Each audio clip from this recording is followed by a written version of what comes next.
রাসূল আকরাম সাল্লাল্লাহু আলাইহি ওয়াসাল্লাম দুনিয়াতে আসার আগে তার আব্বা আব্দুল্লাহ দুনিয়া থেকে বিদায় হয়ে যায়। নবীজি আলাইহিস সালাতু ওয়াস সালাম যখন দুনিয়াতে আসলেন রে বাবা, আব্বার স্নেহ ভালোবাসা থেকে দূর হয়ে গেলেন। নবীজি আলাইহিস সালাতু ওয়াস সালাম তার মা আমিনার কোলে লালিত পালিত হলেন। নবীজি তার দাদা আব্দুল মুত্তালিবের কোলে লালিত পালিত হয়। নবীজি আলাইহিস সালাতু ওয়াস সালামের বয়স যখন 6 বছর হয়ে যায়, 6 বছর কালে তার মা আমিনা দুনিয়াতে বিদায় হয়ে গেলেন। এবার নবী আমার ইতিম হয়ে গেল। ইতিম, তার মা নাই, তার বাবা নাই, ইতিম সন্তান। ইতিম সন্তান আপন বলতে শুধু তার দাদা বড় আপন আসার কেউ নাই। চাচারা আপন আছে কিন্তু এমন তো আদর মহব্বত করে না রে বাবা। নবীজি দাদার ঘরে লালিত পালিত হয়। নবী আমার যখন নবীর বয়স হয়ে যায় 1 বছর 2 বছর, নবী আমার বয়স হয়ে গেল 8 বছর 3 মাস হয়ে গেল, তখন নবীজি আলাইহিস সালাতু ওয়াস সালামের দাদা আব্দুল মুত্তালিব দুনিয়াতে বিদায় হয়ে গেল। বিদায় হওয়ার আগে তার চাচা আবু তালিবের কাছে নবীজি আলাইহিস সালাতু ওয়াস সালামকে বলে গেলেন, ও আমার সন্তান, আমার নাতিকে তুমি লালন পালন করবা। নবীজি চাচার কোলে লালিত পালিত হতে লাগলেন রে বাবা। আমি একটা জবাব দেওয়ার জন্য এই কথাগুলো বলছি রে বাবা। নবীজির বয়স যখন 1 1 করে 7 8 9 10 বছর হয়ে যায়, নবীজি মক্কার অলিতে গলিতে ঘুরে দেখেন মক্কার লোকেরা সমস্ত জাহিলিয়াতের কাজগুলো অপকর্মগুলো করে। মক্কার লোকেরা সমস্ত অপকর্মের মধ্যে লিপ্ত হয়ে যায়। নবী সুযোগকে দেখতে পায় নারীর উপর অত্যাচার জুলুম করে। নবী দেখতে পায় কন্যা সন্তান জন্ম হলে তাকে হত্যা করা হয়, জীবিত কবর দেওয়া হয়। নবী সমাজের মধ্যে দেখতে পায় সুদ ভিত্তিক সমাজের মধ্যে পরিচালনা হয়। নবী আমার দেখতে পায় দুর্বল মানুষ যারা অসহায় তাদের উপর অত্যাচার নির্যাতন গুলা চালায়। যারা শক্তিশালী দুর্বলের উপর আঘাত করে। নবী দেখতে পায় সমাজে ঘুষ চালিত আছে। এভাবে প্রত্যেকটা কাজ নবী সচক্ষে দেখতে পায়। নবীর তো ভালো লাগে না। নবী চিন্তা করে সমাজের মধ্যে কিভাবে শান্তি আনা যায়। নবী চিন্তা করে কিভাবে সমাজের মধ্যে একটা শান্তির হাওয়া আসবে। নবী এবার দিন যায় রাত যায়। নবী আমার যখন নবীর বয়স হয়ে যায় 16 বছরের বাবা, সিরাতুল কিতাবের মধ্যে লেখে, আবার সিরাতুল কিতাবের মধ্যে লেখে সমাজকে পরিবর্তন করার জন্য নবী আমার একটা সংগঠন তৈরি করলেন, যে সংগঠনের নাম হলো হিলফুল ফুজুল। অর্থাৎ সমাজকে নিরাপত্তায় আনবে, সমাজে গুনাহ মুক্ত করবে, অপরাধ মুক্ত করবে। নবী আমার মারামারি কাটাকাটি বন্ধ করে দিবে। নবীজির উদ্দেশ্য হলো সমাজের মধ্যে দুর্বলদের উপর আঘাত করে।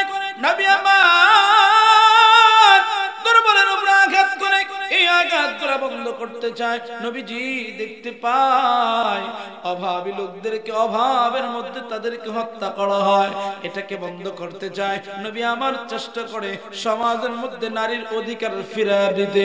নবী আমার চেষ্টা করতেছে সন্তানদেরকে জীবিত কবর দেওয়া হয়। নবী যখন চিন্তা করলেন একটা সংগঠন তৈরি করলেন, যে সংগঠনের নাম হলো হিলফুল ফুজুল। হিলফুল ফুজুল সংগঠনের মাধ্যমে সমাজের মানুষগুলা নবীরে ভালোবাসলেন, নবীকে মহব্বত করলেন। বরঞ্চ নবীর আচরণ কথা বলতেন, নবীর চিন্তা চেতনা মক্কার লোকেরা দেখে অত্যন্ত খুশি হয়ে গেলেন যে মুহাম্মদের মতো সুন্দর মানুষ আর কেউ হতে পারে না। কারণ নবীজি একজন সত্যবাদী ছিলেন। সুবহানাল্লাহ। নবীজি আলাইহিস সালাতু ওয়াস সালাম ওয়াদা পূরণ করেন, আমানতের খেয়ানত করে না।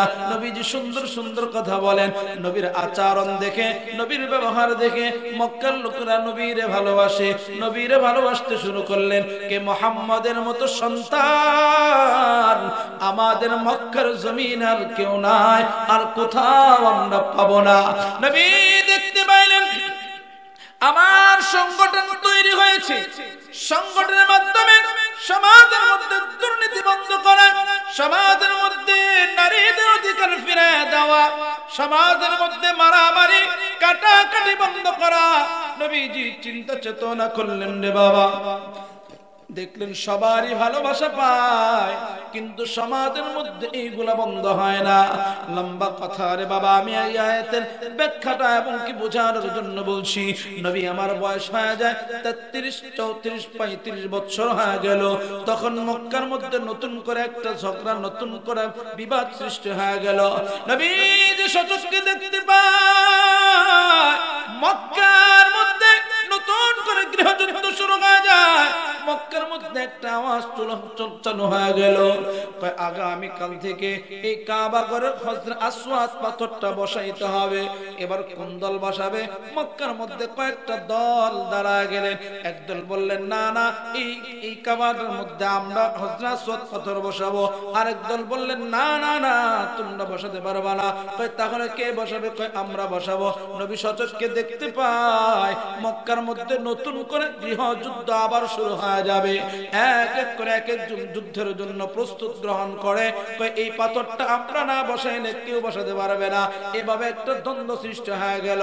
সর্বোপরি সর্বদাই অবস্থায় সকলেই মক্কার লিডাররা দাঁড়ায় একজন ঘোষণা করে দিল, শোনো, এভাবে সমাধান আসবে না। আগামীকালকে এই কাবা ঘরের দরজা দিয়ে যে প্রথম বের হবে ওই ব্যক্তি হযরত আসওয়াদ পাথরটা তিনি বসাবে। আল্লাহর নবী আলাইহিস সালাতু ওয়াস সালাম মক্কার লোকদের ঘোষণাগুলো শুনিয়ে নবীজি এবার চিন্তা করলেন এই যুদ্ধগুলো যেমনি হোক পরিবর্তন করতে হবে, যুদ্ধটা বন্ধ করতে হবে। নবীজি আলাইহিস সালাতু ওয়াস সালাম সূর্য যখন উদিত হয়ে গেল, নবীজি মক্কার ঘর দিয়ে প্রথম নম্বর দরজা দিয়ে আল্লাহর নবী আলাইহিস সালাতু ওয়াস সালাম মক্কার সমস্ত কাফের মুশরিকরা লিডাররা দাঁড়ায় আছে, দরজার দিকে তাকায় আছে, কে যেন বের হয়। আর যে বের হবে ওই ব্যক্তি তো আজকে এই কাবা ঘরের দরজার, এই কাবা ঘর হযরত আসওয়াদ পাথর বসাবে। এই চিন্তা চেতনা করে তাকায় আছেন রে বাবা। হঠাৎ করে দেখতে পায় মক্কার মধ্যে এমন একজন মানুষ যাকে আমরা সত্যবাদী আল আমিন বলে উপাধি দিয়েছি, যাকে আমরা অত্যন্ত ভালোবাসি, যে কোনোদিন মিথ্যা বলে না, মারামারি কাটাকাটি করে না, পছন্দও করে না। এমন একজন ব্যক্তিকে সমস্ত লোকেরা এক বাক্যে দেখতে পায়। সমস্ত মানুষগুলা দরজার দিকে তাকায় আছে। হঠাৎ করে আর দরজা দিয়া আমি আপনার নবী মুহাম্মাদুর রাসূলুল্লাহ সাল্লাল্লাহু আলাইহি ওয়াসাল্লাম দরজা দিয়ে বের হচ্ছে। সমস্ত মক্কার লোকেরা এক বাক্যে ডাক দিয়ে কয়, আব্দুল্লাহর বেটা মুহাম্মদ, তোমার আমরা অত্যন্ত ভালোবাসি, তোমার মতো ভালো মানুষ আর কেউ নাই। আমাদের মধ্যে দ্বন্দ্ব ছিল, আমরা কোনো আর দ্বন্দ্ব করতে চাই না। আমাদের মধ্যে কোনো চিন্তার চেতনা নাই, আমরা কেউ কখন আর একটা কথাও বলবো না। ওগো মুহাম্মদ, তোমার মতো সুন্দর মানুষ আর কেউ নাই, তোমার নিজ হাত দিয়ে পাথরটা বসায় দাও, আমরা তোমার উপরে খুশি হয়ে গেলাম। নবী সচক্ষে দেখতে পায় আমার কারণে মক্কার মধ্যে নতুন করে একটা যুদ্ধ হইতো, সেই যুদ্ধটা পর্যন্ত বন্ধ হয়ে গেল। নবীজি আমার মক্কার লোকদের ভালোবাসা পাইলেন রে বাবা। ভালো করে খেয়াল করেন, নবীজি ভালোবাসা পাইলেন, কিন্তু নবীজির চিন্তা চেতনা মক্কার মধ্যে অবৈধ কাজগুলা বন্ধ করা, এগুলা ফিরিয়ে দেওয়া, জীবিত সন্তানদেরকে কবর দেওয়া, এটাকে বন্ধ করা, সুদ ঘুষ সমাজের মধ্যে পরিচালিত হওয়া, এটাকে বন্ধ করার বাবা। নবীজি আলাইহিস সালাতু ওয়াস সালাম সমস্ত চিন্তা চেতনাকে চিন্তা করলেন, আমার কাজকে আমার মতো আমি চালা যাই, কিন্তু মক্কার কোনো পরিবর্তন হয় না। নবী যা যা বন্ধ করতে চায় কিছুই বন্ধ হয় না। নবীর ভালোবাসা পাইলেন, মক্কার লোকদের অত্যন্ত ভালোবাসা পাইলেন, কিন্তু এগুলা বন্ধ হয় না। নবী এবার চিন্তা করতেছে, আরে আমি শ্রেষ্ঠ মুহাম্মদ হতে পারি, আমার চিন্তা চেতনা কখনো শ্রেষ্ঠ হতে পারে না। নবী চিন্তা করলেন, না না, আমি মুহাম্মদ শ্রেষ্ঠ হতে পারি, আমার চিন্তা দিয়ে সমাজ পরিবর্তন হবে না। নবীজি চিন্তা করলেন আমার সংগঠন দিয়ে সমাজ কখনো সুদ বন্ধ হবে না। নবী চিন্তা করলেন আমার চিন্তা দ্বারা সমাজের মধ্যে নারীর অধিকার ফিরে পাবে না। নবী চিন্তা করলেন না না না, আমার পরামর্শ দিয়া সমাজের মধ্যে সুদ ভিত্তিক বন্ধ হবে না। নবী বললেন না না, আমার চিন্তা চেতনা আমার সংগঠন দিয়া সমাজের মধ্যে কখনো শান্তি আসবে না। নবী আবার বললেন সব বাদ। আল্লাহর নবী চিন্তা করলেন আমার চিন্তায় কাজ হবে না। আমি আপনাদের একটা কথা প্রশ্ন রাখতে চাই, আমার নবীর মতো শ্রেষ্ঠ মানুষ আর কেউ হবে? কথা গান, আমার নবীর মতো শ্রেষ্ঠ মানুষ আর কেউ হবে না।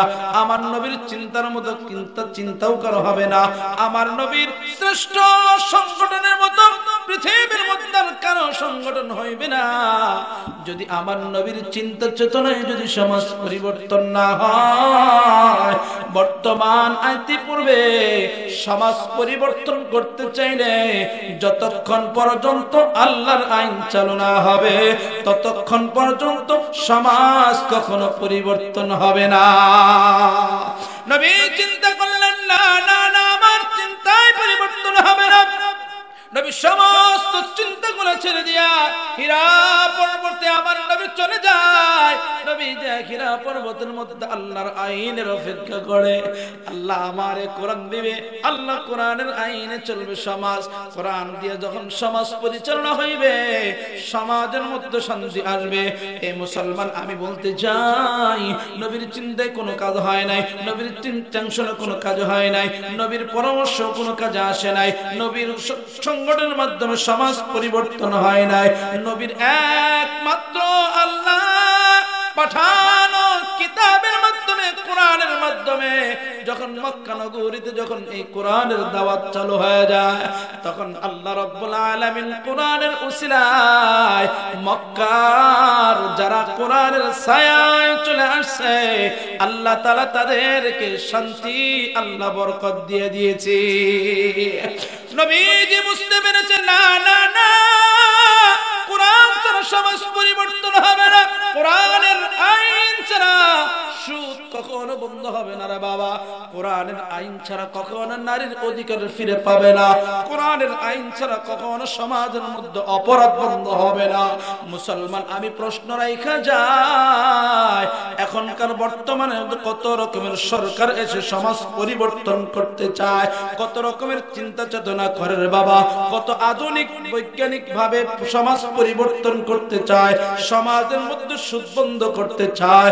আমি আপনার কাছে প্রশ্ন রাখা যায় আল্লাহর নবীর মেধা চিন্তা দ্বারা সমাজ পরিবর্তন হয় নাই, ঠিক আল্লাহ রাব্বুল আলামিন কোরআনের মাধ্যমে সমাজ পরিবর্তন করে দিয়েছে। এখনকার যত রকমের ক্ষমতার মাধ্যমে মারামারি কাটাকাটি বন্ধ করতে চাও না কেন, সমাজে শান্তি আনার চিন্তা করো না কেন, যতক্ষণ পর্যন্ত কোরআনের আইন চালু না হবে ততক্ষণ পর্যন্ত সমাজের মধ্যে শান্তি কখনো আসবে না। কথা কোন ঠিক কিনা? মুসলমান ইতিপূর্বে আমরা দেখেছি 15 বছর ক্ষমতায় চালাইছো, আবার 5 বছর, আবার 10 বছর, এভাবে একের পর এক ক্ষমতা চালাইছো, শুধু আমরা পেয়েছি কি দুঃখ আর কষ্ট।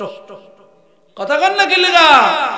দেখেছি আমরা শুধু পেয়েছি কি কষ্ট আর দুঃখ, বরং আমাদের রক্তে মাখা অর্থগুলো দিয়ে নেতা কর্মীরা স্বাধীনভাবে চলেছে, বাজার গাড়ি নিয়ে চলেছে। শুধু তাই না, বাহিরে রাষ্ট্রে গিয়ে দামি দামি বাড়ি ঘর তারা বানাইছে। কথা কন না কি লাগা? যতক্ষণ পর্যন্ত কোরআনের আইন চালু না হবে ততক্ষণ পর্যন্ত সমাজে শান্তি আনা সম্ভব না। নবী আমার হীরা পর্বতের মধ্যে আল্লাহর কাছে তার মগ্ন অবস্থায় আল্লাহ জানায় দিলেন নবী গো আল্লাহ রাব্বুল আলামিন জিবরাইলকে পাঠিয়ে দিলেন, জিবরাইল যাও যাও যাও আমার নবীর কাছে কোরআন নিয়ে যাও। জিবরাইল এসে ডাক দিয়ে বললেন, আল্লাহর নবীকে ডাক দিয়ে বললেন, আপনি পড়ুন ইকরা বিসমি রাব্বিকাল্লাযী খালাক। আল্লাহ রাসূল সাল্লাল্লাহু আলাইহি ওয়াসাল্লাম সূরাতুল আলাকের 5টা আয়াত শোনায় দিলেন রে বাবা। নবী হিরা পর্বত থেকে খাদিজার ঘরে চলে আসে, এক লাগাতার 3 বছর গোপনে গোপনে কালেমার দাওয়াত দিলেন রে বাবা। 3 বছর যাওয়ার পর বুখারী মুসলিমের বর্ণনায় আল্লাহ রাব্বুল আলামিন নবীকে জানাইলেন, ওগো নবী, কোরআনের দাওয়াত কালেমার দাওয়াত গোপনে গোপনে দিয়েছেন, আর গোপনে গোপনে না, এবার ওপেনে আপনি প্রকাশ্যে কালেমার দাওয়াত দিয়ে দেন। ও আনজির আশিরাতাকাল আকরাবিন, এই আয়াত নাযিল করে নবীকে জানাইলেন, নবী এবার প্রকাশ্যে আপনি দাওয়াত দেন।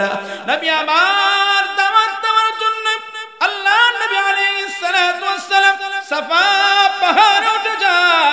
সাফা পাহাড়ে উঠিয়া তাফসীর ইবনে কাসীর রাহমাতুল্লাহি আলাইহি তার কিতাবের মধ্যে বলেন যে নবী আলাইহিস সালাতু ওয়াস সালাম সাফা পাহাড়ে দাঁড়াইলেন, সমস্ত উম্মত তার কওম লোকদেরকে, তার বংশের লোকদেরকে ডাক দেয়া বলেন, ও আমার বংশের লোকেরা, তোমরা শুনো শুনো শুনিয়া যাও।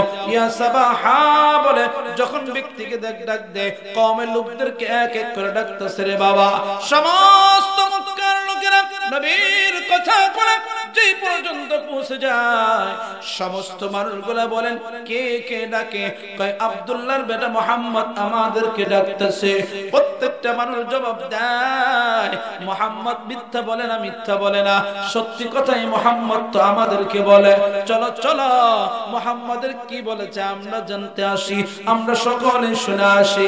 মক্কার লোকদের মধ্যে বাবা সিরাতের কিতাবের মধ্যে লেখা, ওই সমস্তগুলা আল্লাহর নবীর ডাকের জন্য যারা গিয়েছে তারা উপস্থিত হয়েছে, যারা হতে পারে নাই তাদের পক্ষ থেকে লোকদের খাদেমকে বাড়াইছে, যা যা যা যা মুহাম্মদ কি বলে একটু শুনে আয়, কারণ মুহাম্মদ সত্য বলে মিথ্যা বলে না রে বাবা।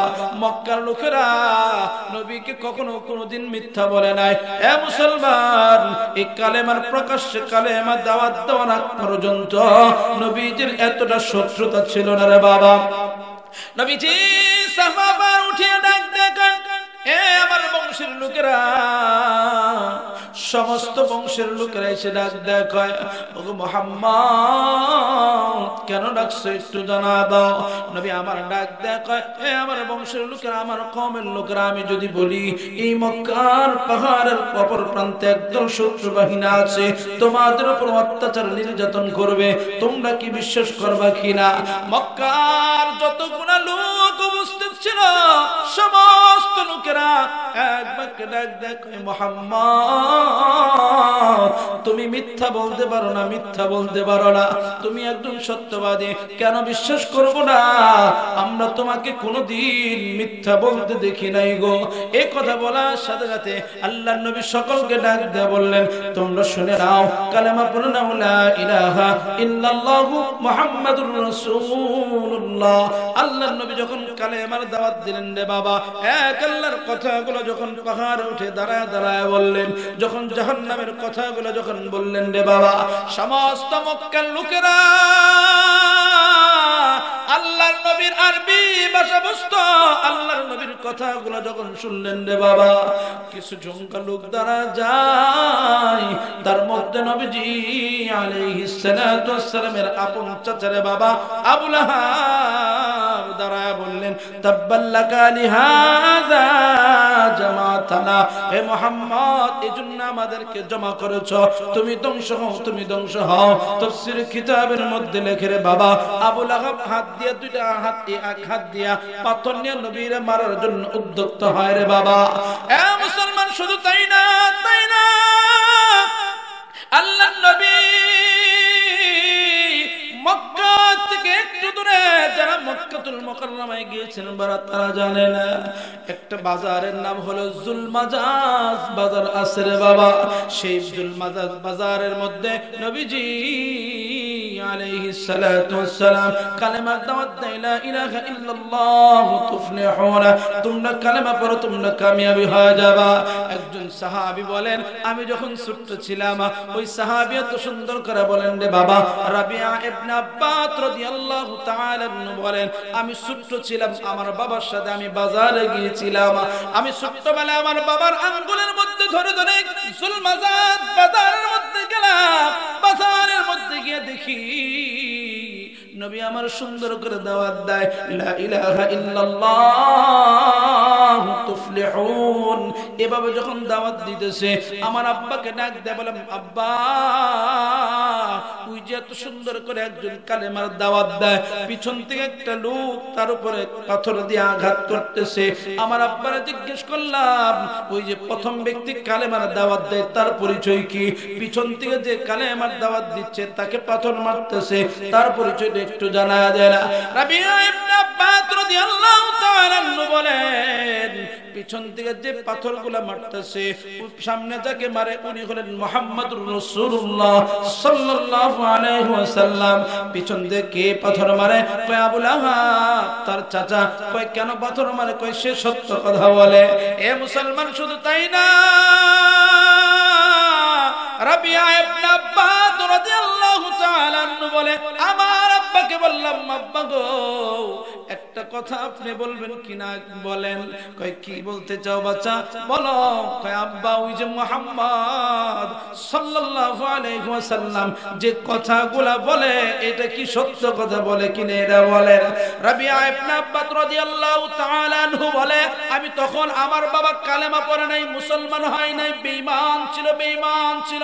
রাবিয়া বলেন আমার আব্বা বেঈমান, বেঈমান, তবু কিন্তু আমার নবী মুহাম্মদুর রাসূলুল্লাহর ব্যাপারে বলেন কয় আমার ছেলে শুনিয়ানি ওই যে মুহাম্মদ যা যা বলে একটা কথাও মিথ্যা নয়, মুহাম্মাদের কথাগুলো সবগুলো সত্যি। সুবহানাল্লাহ। রাবিয়া ইবনে আব্বাস রাদিয়াল্লাহু তাআলা আনহু বলে আব্বার আঙ্গুল ধরেছিলাম, আঙ্গুলটা ছেড়ে দিলাম, ছেড়ে দিয়ে বললাম আব্বা আমি আসতেছি একটু দাঁড়ান। রাবিয়া বলেন আমি হেঁটে হেঁটে পা পা করে নবীর দরবারে গেলাম, নবীর সাথে পরিচয় হইলাম, আমি নবীর অনেকগুলো কথাগুলো শুনলাম। কথা শোনার পর আমি বললাম নবী আমি আর দেরি করতে চাই না, আপনি আমার কালেমা পড়ায় দেন লা ইলাহা ইল্লাল্লাহু মুহাম্মাদুর রাসূলুল্লাহ সাল্লাল্লাহু আলাইহি ওয়াসাল্লাম। রাবিয়া বলেন সেদিন আমি কালেমা পড়ে মুসলমান হয়েছি রে বাবা, আমি একটা কথা বলার জন্য, একটা আয়াতের ব্যাখ্যা বলার জন্য এতগুলো কথা বললাম রে বাবা। নবী যখন কালেমার দাওয়াত দেয়, আবু লাহাব যখন এই বাবা হাত দিয়ে যখন পাথরটা মারার জন্য উদ্যত হলেন রে বাবা, আল্লাহ জিব্রাইলকে বলে দেন জিব্রাইল আমার বন্ধুর কষ্ট দিলে আমি আল্লাহ সহ্য করতে পারি না। সুবহানাল্লাহ। আল্লাহ জানায় দেয় বন্ধু আমার বন্ধুরে কষ্ট দেয় আমি আল্লাহ সহ্য করতে পারি না। আবু লাহাব হাত দিয়া পাথর মারবে, আমি আল্লাহ এভাবে থাকবো, তা হতে পারে না। আল্লাহ তাআলা সূরাতুল লাহাবের আয়াত নাযিল করা দেয় তাব্বাত ইয়াদা আবি লাহাবি আল্লাহ ঘোষণা করে দিলেন নবী গো আপনার জবাব দিতে হবে না, আপনার চিন্তা করা লাগবে না, আপনাকে আবু লাহাব পাথর মারার জন্য উদ্যত হয়েছে। আল্লাহ রাব্বুল আলামিন সঙ্গে সঙ্গে তার হাত এবং নিজের ধ্বংসের কথা আল্লাহ সূরাতুল লাহাবের প্রথম নাম্বার আয়াত আল্লাহ নাযিল করে দেয়। আমার কলিজার টুকরা বাবারা, আমি যে কথা বোঝাতে যাচ্ছি একটা আয়াতের ব্যাখ্যা। প্রথম নাম্বার কথা হলো কি আল্লাহর আইন ছাড়া, কোরআনের শাসন ছাড়া, কোরআন সুন্নাহ ছাড়া সমাজে শান্তি আসবে? কথা কোন নাকি লেখা আসবে না। কোরআনের শাসন যখন চলবে সমাজের মধ্যে শান্তি দিবেন কে? আর একটু জোরে গান দ্বিতীয় নাম্বার, নবীকে যখন আঘাত করলেন আবু লাহাব, এই হাত তার আঘাত করেছে, হাত তার আঘাত করেছে, আল্লাহ তাআলা সঙ্গে সঙ্গে হাতের ধ্বংস এবং তার নিজের ধ্বংসের কথাও বলেছে। ঠিক তদ্রুপ ইসলামের বিপক্ষে যারা স্থান নেবে, ইসলামের বিরুদ্ধে যারা কথা বলবে, কালেমার বিরুদ্ধে কথা বলবে, উলামায়ে কেরামদের বিরুদ্ধে কথা বলবে, উলামায়ে কেরামদের বিরুদ্ধে কখনো আচরণ করবে, আল্লাহ আবু লাহাবের মতো তাদেরকেও পরিণত করে দিবেন। কথা বলেন ঠিক কিনা? মুসলমান ভালো করে মনে রাখতে হবে, আল্লাহ রাসূল সাল্লাল্লাহু আলাইহি ওয়াসাল্লাম কালেমার দাওয়াত দিয়েছে। এই আবু লাহাব, আবু জেহেল, উতবা, শায়বা নবীর উপরে আঘাত করেছে, আল্লাহ তাদের ধ্বংসের কথা বলে দিয়েছে। ঠিক তদ্রুপ সমাজের মধ্যে যতক্ষণ পর্যন্ত উলামায়ে কেরামদের পর্যন্ত উলামায়ে কেরামদের অত্যাচার আর নির্যাতন চলবে, যারা করার চেষ্টা করবে, যারা চিন্তা ভাবনা করবে, তাদের পরিণত আবু লাহাবের মতোই হবে।